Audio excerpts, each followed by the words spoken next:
Hello, creepy crawlers. Welcome to the Blowing Smoke podcast.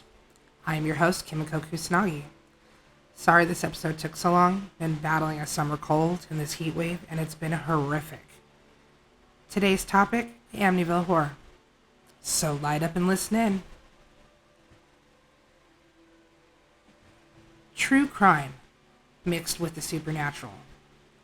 The Amityville Horror has raised a lot of questions about what really happened. Was it a hoax? If so, that discredits the Warrens and the Lutz's story. Let's get into it, shall we? A little bit of background information. Ronald Joseph DeFeo Jr., better known as Butch to his friends, 23 at the time of 1974, was an American mass murderer who was tried and convicted on Thursday, November 14th, 1974, for killing 6 family members who were basically murdered in their sleep. In the wee hours of the morning on November 13th, 1974, at 112 Ocean Avenue, better known to the locals as High Hopes. The lifeless bodies of Ronald DeFeo Sr., 43 at the time, and his wife Louise DeFeo, 42 at the time, were sprawled out on their bed. Bullet hole and dried stream of blood were visible on Ronald's back. Louise's body was buried beneath a blanket, also shot in the back. Ronald DeFeo Jr. is the oldest son of Ronald and Louise DeFeo. Soon after the discovery of the parents, they discovered the DeFeo children's bodies, basically. Don was 18, Allison was 13, Mark was 12, and John Matthew was 9, all seemingly shot in their beds while slumbering. Butch originally confessed to the killings, telling the police, "Once I started, I just couldn't stop." But years since, Butch has changed his story numerous times. The latest version, before his death in 2021, names his sister Dawn DeFeo as the real killer of the family, and Butch only killed Dawn in a fit of rage. History of 112 Ocean Avenue.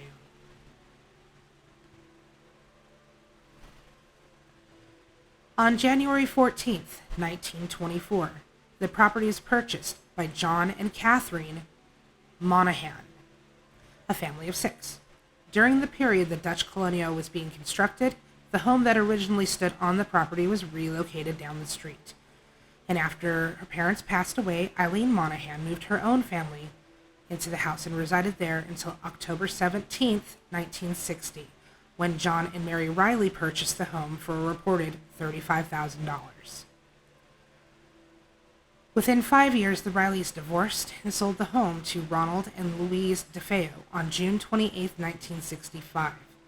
The DeFeo family lived in the house for over 9 years until 6 of the family members were murdered on November 13, 1974.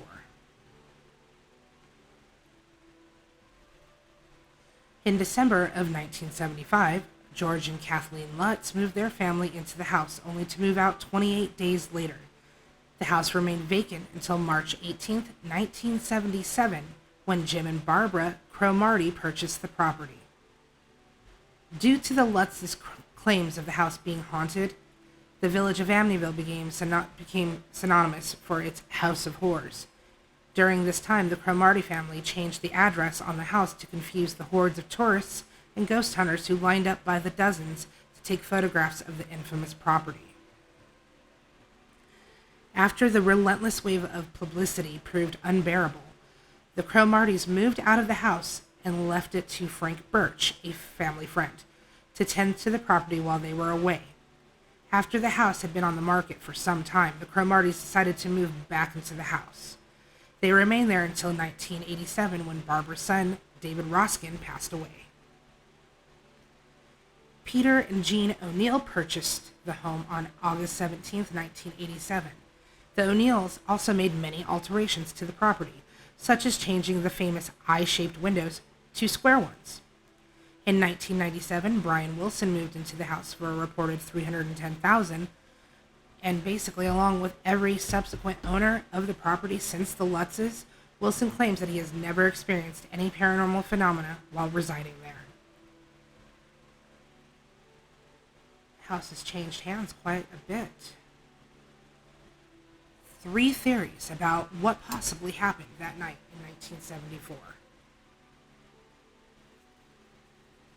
Number 1, that Ronald DeFeo, Butch, was on drugs and it was a basically induced fantasy / altered reality killing.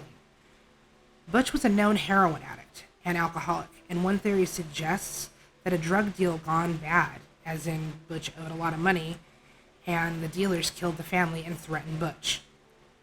So Butch, to save his own ass, confessed so he couldn't be touched by the dealers and was put into custody. Number 2, that Don perpetrated the whole plan and that Butch and Don fought and he killed her in a fit of rage. An affidavit signed in 1974 by Don's boyfriend, with whom she wanted to move to Florida despite the disapproval of her parents, it holds up as evidence still. And it has he says that a supposedly comic song written by Dawn sometime earlier, basically in which she fantasized about the murder of her family, is in the affidavit. This theory takes place on November 12th, after a violent argument in which Ronald DeFeo Sr. attacks his wife and several of his children, leaving his youngest, a 9-year-old, with a bloodied face. Dawn, for her part, tried to defend herself with a knife. Convinced that their father would kill them all if they didn't do anything about it, Dawn persuades her older brother Butch to kill Ronald Sr. during the night. She also encourages the same fate for her mother Louise, who, despite also being a victim of Ronald Sr.'s abuse, is seen by Dawn as beyond hope, as she is always unconditionally on Ronald Sr.'s side. What they don't agree on is the younger siblings. Butch DeFeo instructs Dawn to watch their bedrooms while he and his friend Bobby Kelsky do away with Ronald Sr. and Louise. Dawn argues that they can't just leave any witnesses and that it would be a crime for the younger children to grow up with such trauma. So she decides to kill them too. Butch, horrified by what has happened, takes matters into his own hands and fights with Dawn, and kills her, becoming the sole surviving DeFeo. Number 3, Mafia hit, due to Butch and his dad skimming money off the top of the dealership. The domestic horror of Ronald DeFeo Sr., who abused his wife and children, that's sad state of things, and there was plenty of witnesses that knew the family that had seen a lot of it. Furthermore, the family was directly linked to organized crime through Louise DeFeo's father, Michael Brigante Sr., who was an associate of the Gambino crime family boss Carlo Gambino. According to Butch DeFeo, who worked alongside his father at the Brigante's dealership, and his girlfriend, they were already more than familiar with death, having to dispose of bodies on behalf of the mafia.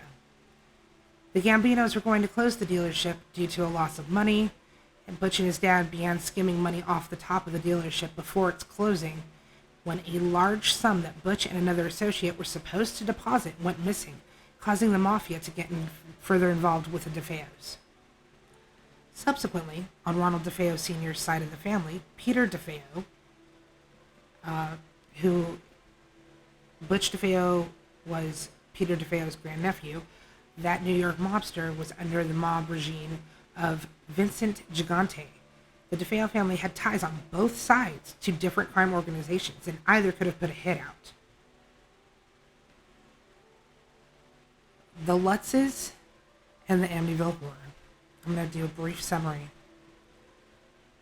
During the summer of 1975, George and Kathleen Lutz went to visit 112 Ocean Avenue, a beautiful 3-story Dutch colonial set on the Amityville riverside. After taking time to discuss the matter over with their children, George and Kathy decided to purchase 112 Ocean Avenue, feeling that they could live with its tragic past, so they knew about the DeFeo murders. The Lutz family was set to move in on December 18th, 1975. They had the house blessed by a priest friend. Strange occurrences began almost immediately. Cold spots were discovered in random places through the house. Eerie vibes pervaded the atmosphere. Jolting sounds would wake the family during the night. The escalating chain of events took their toll on the Lutzes, resulting in drastic personality changes.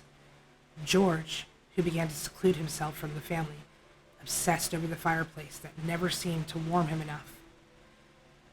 Even the Lutz's children began to argue more than usual, resulting in terrible beatings from their parents.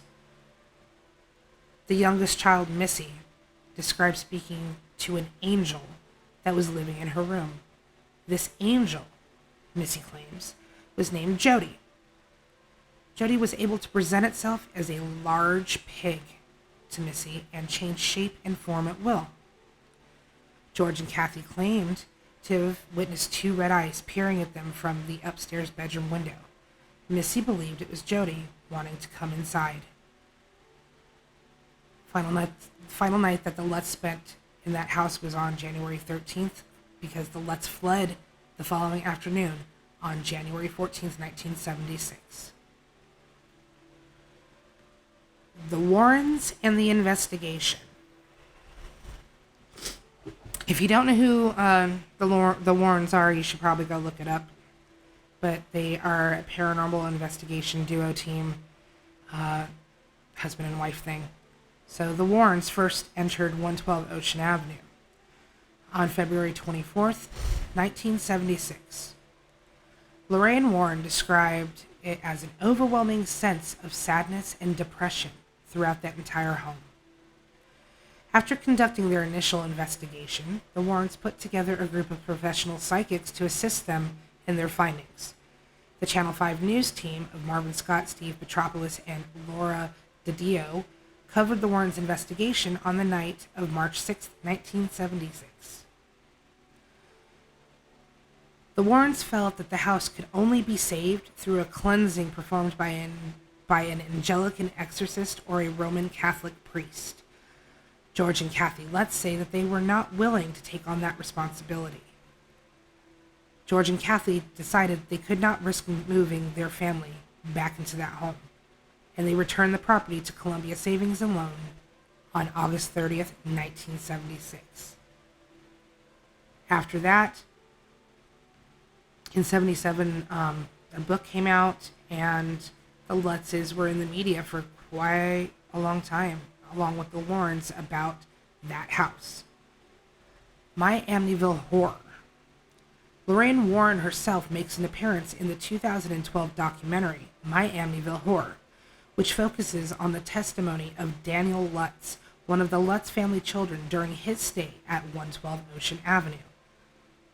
There's a scene, which will not be swiftly forgotten by anyone who has seen it, where Lorraine displays a fragment of which she says is the true cross on which Jesus Christ died, and a box containing the hairs from the head of a saint, while reciting prayers with Daniel Lutz. Unlike other works of fiction, the forest can be seen for the trees, and in the testimony of Lutz, who is convinced he witnessed paranormal phenomena at the age of 10 years old, there lurks this shadow of coercion, and above all else, parental abuse. My opinions. In my opinion, basically Butch, the DeFeo murders, it was basically a mob hit. And Butch was the scapegoat because he was like the perfect scapegoat. He was a drug addict, an alcoholic, and he had mental health issues. So who was really going to believe what he had to say? And he didn't want to get murdered after all that anyway. So yeah, why not convince people that he did it or had a hand in it or whatnot, and go to prison where he's safe, basically. The Lutzes. Excuse me. So the Lutzes bought a property that they couldn't pay for and blew a minute haunting out of proportion to get fame, wealth, and to get out of that house. The link here is William Weber, which is Butch's lawyer, formed a partnership with the Lutz family, who, through a best-selling novel, described the supernatural experiences they lived through during that 28 days that they spent in that house. A priest was added to the cast, who was later defrocked by his diocese, as well as the well-known demonologist, husband and wife team of Ed and Lorraine Warren, who held a seance on live television. You know, the Lutzes stuck to their story, and I give them that. Inevitably, George was going bankrupt and was happy to take part in any scam that would make him some money.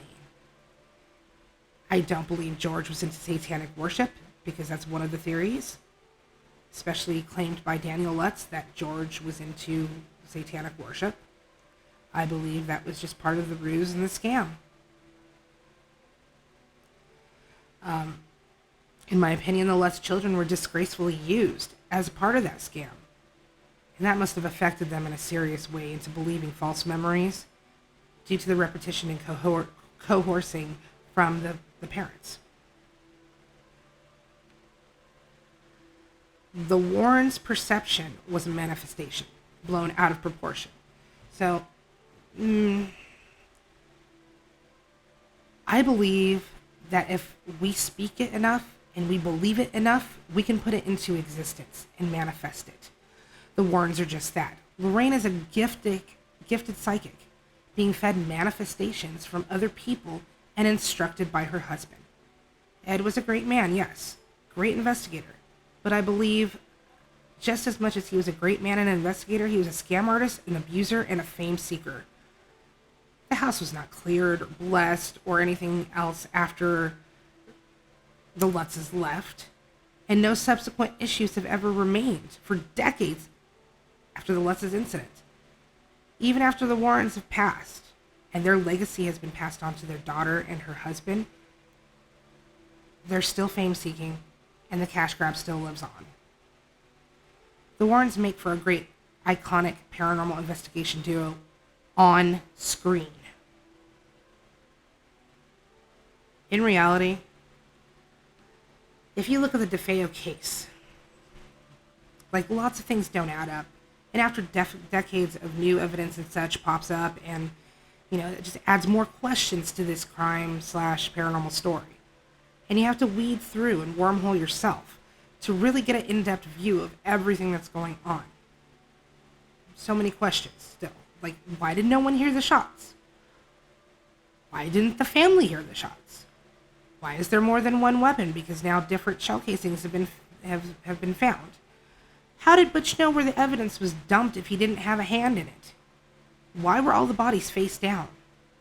Why wasn't evidence properly maintained by the police? Like, endless questions here. In the end, Butch died on March 12th, 2021, at the age of 69, in prison, a murderer. He left behind 3 ex-wives and at least 1 child. Now, the 2 books that I'm going to recommend basically is Jay Anson's 1977 best-selling novel, The Amityville Horror, which totally covers the Lutzes, and the 2002 book, The Night the DeFeos Died, Reinvestigating the Amityville Horror, or Reinvestigating the Amityville Murders, by Rick Osuna. That takes another look at the DeFeo case, and it's really great. Because of its infamy, there's been countless movies. Here's 20 of them. First one is Prey in 1977. The second, Amityville Horror, 1979. The third, Amityville 2, The Possession, 1982, which is one of my favorites, by the way. The fourth, Amityville 3D in 1983. The fifth, Amityville Horror, The Evil Escapes in 1989. And this is where I actually stopped watching any of the franchise besides the 2005 remake. The sixth, The Amityville Curse in 1990. The seventh, Amityville It's About Time in 1992. The eighth, Amityville A New Generation, 1993. The ninth, Amityville Dollhouse in 1996. The 10th, The Amityville Horror, 2005 remake.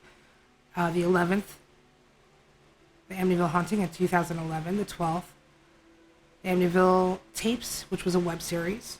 The 13th is Amityville Asylum in 2013. 14th is Amityville Death House in 2015. The 15th, Amityville Vanishing Point 2016. The 16th, the Amityville Exorcism in 2017. The 17th, Amityville Witch Activity 2018. The 18th, the Amityville Dawn in 2019. The 19th, Amityville Island in 2020. The 20th is the Amityville Hex 2021. So in 2022 alone, 3 straight-to-DVD releases based off the Amityville case are slated for release. One is the Amityville Uprising. Then there's also Amityville Bigfoot and Amityville Karen. You've got to be freaking joking me. I am sure many other terrible movies are to follow, and there's probably still many terrible movies that I didn't even go through. I just gave you 20 that I saw. This is a horror series or name, basically, that just needs to die, in my opinion. Please stop making Amityville movies. It's just terrible. Alright, there's a show called Very Scary People with Donnie Wahlberg as the host. And it has a 2-part episode on the DeFeo murders and gives some really great insight into the lives of the DeFeo family. And it also explores some of Butch's stories, as well as it has some media footage of the murders and stuff from '74. It's a great episode. 2-part. But let's go ahead and get on with Thought of the Day. You can make any house a home, but your home is where your heart is. I hope you enjoyed this episode, and thank you for tuning in. Please like and subscribe so you don't miss the next one. You know what? That does it for me today. Stay creepy like Kimiko Kusanagi. Bye!